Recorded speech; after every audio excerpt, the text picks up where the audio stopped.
Whenever you're down, out in the cold, faithless and dark, your story's untold. Come take my hand and walk there with me. I know a place where. Good morning, you guys. It is, let's see, what is today? Today is Thursday, and I have been up since last night. This insomnia is crazy, y'all. I don't know. It's not good. And then I had to be at a work site an hour and a half away this morning. So I pray that I'll be able to sleep tonight. I mean, I should be able to, right? So anyway, yeah, so what I'm doing is, because as of July, I will be completely out of work. So what I'm doing is working my tail end off. I've been scheduling as much work as humanly possible while I can.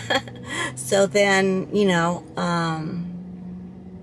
I have a couple really good paychecks before I have to say goodbye to my job. And I'm enjoying it, and I'm appreciating my work so much more right now because I know that it's going to be, gone soon.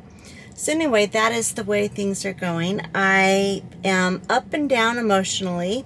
One day I'm thinking, okay, this is, God closed one door, he's going to open another door, and, he's going to take care of us, and I'm all positive, and I'm reading scriptures and claiming promises, and then the next minute I'm curled up in bed with a blanket wrapped around me, and I just want the world to go away. That is what's going on. And, I just got to be honest with you guys. I'm just like, I'm not my chipper self. No, I'm not. I'm trying to be, but I'm also allowing myself to be upset, allowing myself to grieve, and allowing myself to get it out, because, sometimes if you are pretending like everything's okay and putting the mask on, and those feelings are still there, and they're like buried inside, and they're just going to eat at you, and then they cause like toxic chemicals and hormones in your brain, and it's not good for your body, and it's definitely not good for cancer patients or chronic illness people, or just anybody in general, because somewhere that negative energy, that negative feeling, that upset is going to come out one way or the other. So you have a choice to let it out in a positive way. It sounds kind of contradictory. Let out your negative emotions in a positive way, but in a natural way, like watching a good movie and crying, or just allowing yourself to be sad and curl up in bed for a day, allowing those feelings that you should be feeling when you lose something. Let them flow, but don't get buried then in them, and don't get stuck in that moment. You know what I mean? If that makes any sense. So, all right. Well, I am at my assignment now, and it is time. I've got to go in. So I will catch you guys in a little bit. Well, that was a quick appointment. I got here to my job, and the client canceled. So I drove to almost 2 hours all the way out here for nothing. But, things happen. That is a part of interpreting that is probably one of the more frustrating aspects of the job. When you're doing community interpreting and freelancing, you're driving all over the place, is sometimes wires get crossed, and the interpreter is always the last to know. So, I can't tell you how many times I have showed up for an appointment, and, oh yeah, it's rescheduled to whenever. Or I show up and they're like, oh, you're an hour late. I'm like, what? You know, because they gave the agency the wrong time. It's just like, there's always something that happens. So anyway, or my favorite is they give you the wrong address and you show up and it's an empty lot. Yeah, those are the things that I'm not going to miss about my job. But anyway, all right, well, you know what I think I'm going to do? I ran out of the house and I did not eat breakfast. So, I'm going to see if I can find a place that has green juice. There is usually a Jamba Juice or something like that that has like wheatgrass or something green. So I'm going to put that in my trusty little computer thing for my Tesla and see what I come up with. And then I will catch you guys later. Yay. Okay, you guys, look where I'm at. Hi, hon.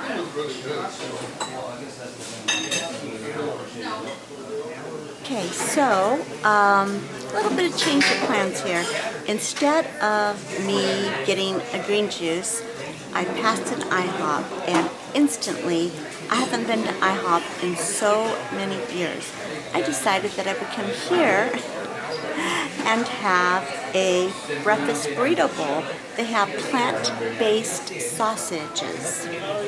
Interesting. See what it tastes like. So I'm having a plant-based burrito bowl and a side of pancakes, cup of coffee, and orange juice. Why not? You only live once. On Earth, at least. All right, you guys. Hi, guys. Okay, so pardon me. I did not look my best today. My face is peeling. I'm just like, I was really lazy last night when I got in from work. It was a very, very long day out in the field, and I got home and I didn't wash my makeup off, which I never, ever do this. I just climbed into bed. I was going to get out. I had my work clothes on and everything. I did manage to get into my jammies and climb back into bed before I fell asleep. But this is not good. So I woke up and my skin was all like peely and gross, and it was just like dried out from leaving the makeup on. It was not a good thing. And then today, okay, you guys, I'm gonna make a confession because I've promised to keep things real. Today is I don't know if you can see that, 1:25. I am due to leave in 5 minutes. I have to get to an assignment, my ongoing assignment, which I have 2 more weeks of. Actually, hold on. Yeah, I have 2 more weeks of this assignment and then it's going to be done.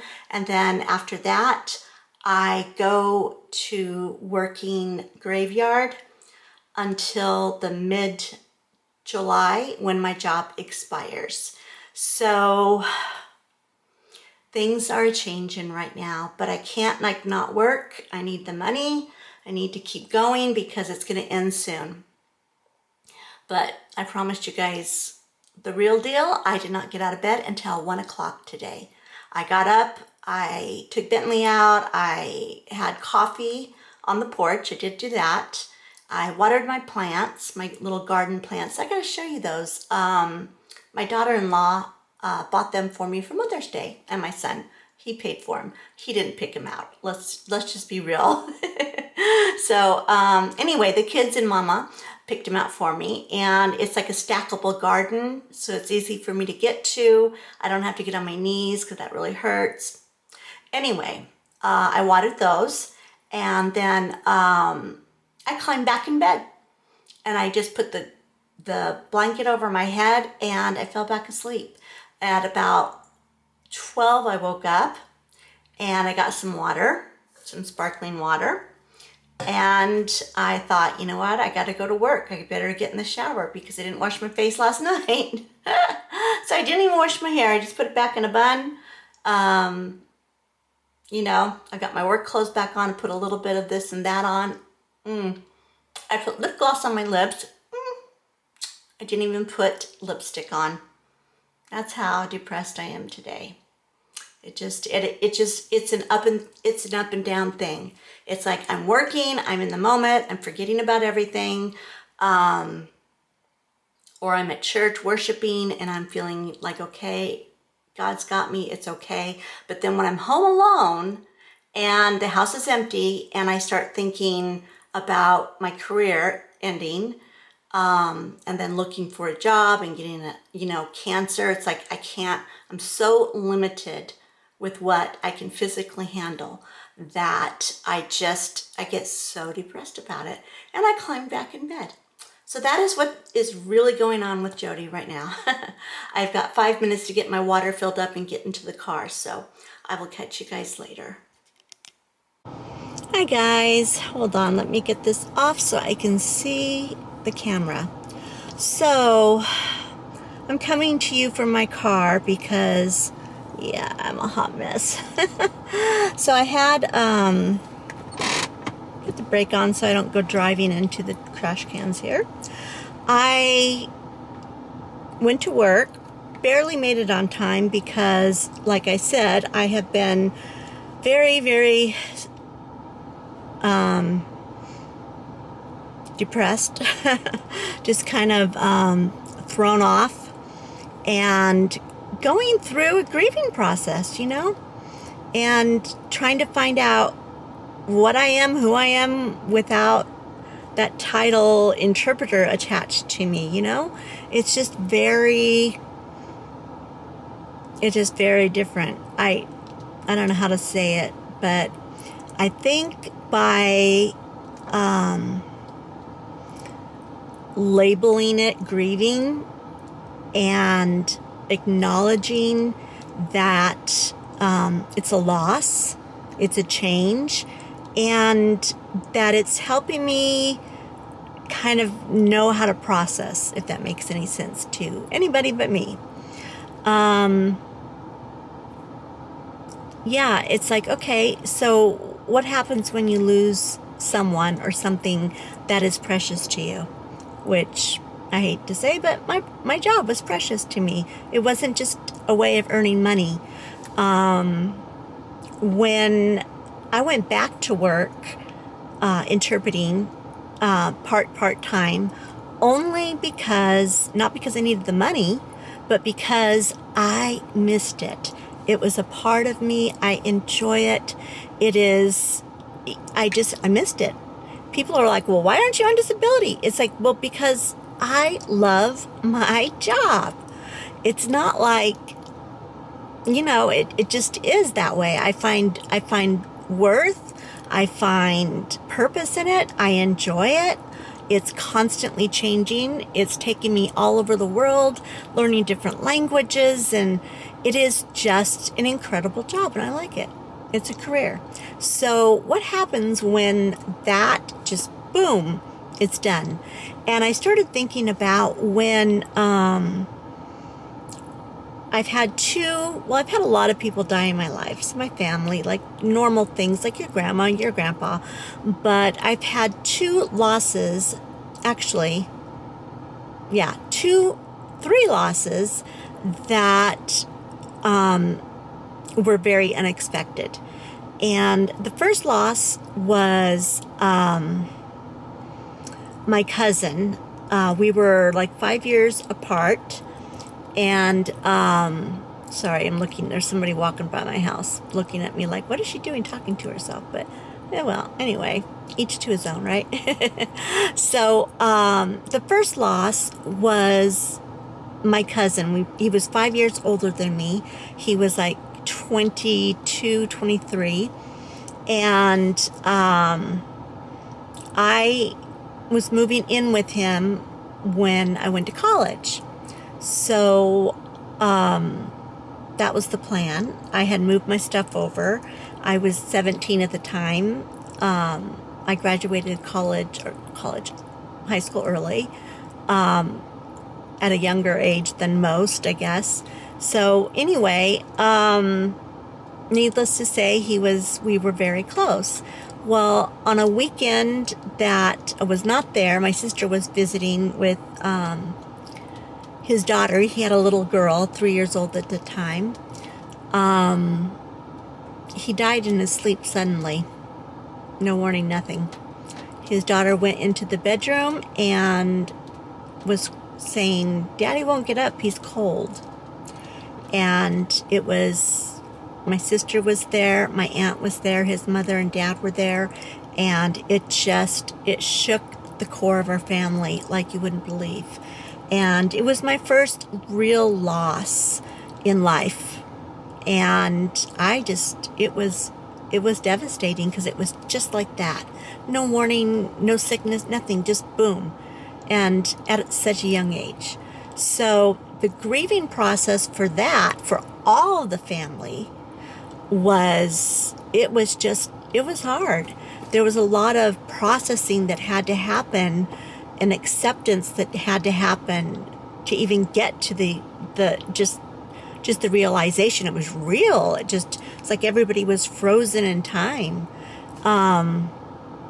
So that was the first loss that I had encountered. The second loss was my brother, and he died slowly and painfully. And it was horrible. It was horrific to watch him suffer. And by the time that we actually said goodbye to him, it was almost a relief, because we didn't want to see him suffer anymore. It was just like, you know what? We have held on, we have waited, and now we just want it to be over for him. So that was, I think a lot of our grieving happened before the actual death. So that was different. And I think even though it was harder in other ways, it was easier than when my cousin just died suddenly. Okay, the third biggest loss in my life ever was my son. And still can't even say that without crying. So yeah. And he was sick, and watching him suffer was no picnic for sure. But that was just a whole different ball game. Totally. I mean, losing a child is just, can't even tell you. And I know that some of you that follow me have lost children, and I'm so sorry. My heart aches with your heart. So those are the 3 losses that I have encountered. So when I compare all that to my career, it makes my career look like this big in comparison. But the way that I grieved in all 3 situations is my takeaway for this loss. It was sudden, so I'm still wrapping my mind around it. Nobody saw it coming. It was just like so out of the blue that it was just completely like the first loss with Robbie. And then, so I think that I'm going through the defrost portion of it. I am in kind of the fight or flight where you're just like, okay, what are we going to do? What do I mean? It's just like panic sets in. And now I'm starting to get past the panic shock of, oh my gosh, this is really happening. And I'm moving on to sadness. And, yeah. It's a grieving process. It is. And in comparison to the losses that I just explained, a career is nothing compared to losing a human being. So, that actually helps me to think about that and to keep things real. It is a part of me. I still have my skill. I can go out and work elsewhere. at some point in time, maybe, I don't know. But I think that is just, I'm in the shock portion. And yeah. And I'm moving into sadness. So there you have it. All right, you guys. I'm sorry that my content is so all over the place. I don't know. I am going to keep it real with you guys and take you along this journey. I'm going to have to figure out medical insurance. And I'm going to have to figure out how to pay for that medical insurance, because we are in America where everything costs. In California, that everything costs more. So there you have that. I've got some really good advice. Some people emailed me some really good, solid advice on how to go about getting some benefits, which I appreciate, you guys. Thank you so very much. Thank you for the many emails, the comments, the DMs, the everything. And I'm so sorry that I am not answering all of them right now. I am reading them though, and they do mean a lot to me, and I really appreciate them. I just cannot engage with anybody, anything, anytime too soon, because I am just trying to get one foot in front of the other, and that's all I can handle right now. So, but I am reading your emails. I am reading your encouragements. I'm reading your DMs. My messenger is so full. I'm like, oh my gosh, I'm keep getting this warning thing saying you need to go through your stuff. But anyway, all right. I'll catch you guys in a bit.